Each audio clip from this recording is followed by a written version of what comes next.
மணிமுத்தாறு மற்றும் அதன் சுற்றுவட்டார பகுதிகளில் கரடி நடமாட்டம் தொடர்ந்து காணப்படுவதால் மக்கள் அச்சமடைந்துள்ளனர். நெல்லை மாவட்டம் பாப்பன்குளம் பேருந்து நிலையம் அருகிலுள்ள போஸ்ட் ஆபீஸ் சாலை வழியாக கரடி ஒன்று ஓடி சென்றது.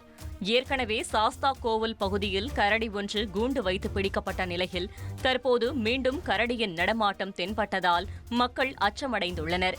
குடியிருப்புக்குள் நுழையாதவாறு கூண்டு வைத்து பிடிக்க நடவடிக்கை எடுக்குமாறு வனத்துறையிடம் அப்பகுதி மக்கள் கோரிக்கை விடுத்துள்ளனர். தற்போது இது தொடர்பான சிசிடிவி காட்சிகள் வெளியாகியுள்ளது.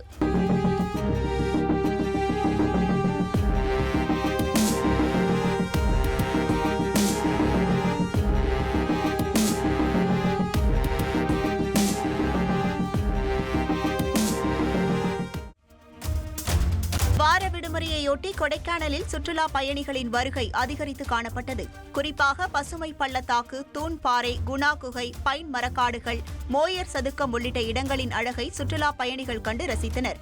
மேலும் நகரின் மையப்பகுதியில் இருக்கும் நட்சத்திர ஏரியில் படகு சவாரி செய்தும், பிரையன் பூங்காவில் புகைப்படம் மற்றும் செல்ஃபி எடுத்தும் மகிழ்ந்தனர்.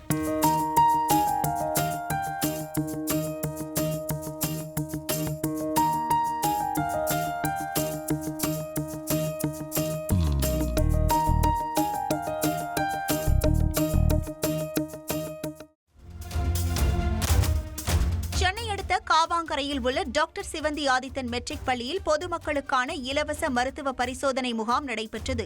தனியார் மருத்துவமனை குழுவினரால் பொதுமக்களுக்கு இரத்த அழுத்தம், காய்ச்சல் உள்ளிட்ட பரிசோதனைகள் மேற்கொள்ளப்பட்டு மருந்து, மாத்திரைகள் வழங்கப்பட்டன. இதில் சுமார் 1000 பேர் பயனடைந்தனர். இதனைத் தொடர்ந்து அவசர காலங்களில் உயிர்காக்கும் CPR சிகிச்சை அளிப்பது குறித்து மாணவர்களுக்கு பிரத்யேக செயல்முறை விளக்கம் அளிக்கப்பட்டது. ட்ரெண்ட ஃப்ரெண்ட் ஆக்கிக்கோங்க. தந்தி டிவியின் சப்ஸ்கிரைபர்ஸ் அண்ட் ஃபாலோவர்ஸ் குடும்பத்துல நீங்களும் இணையுங்க.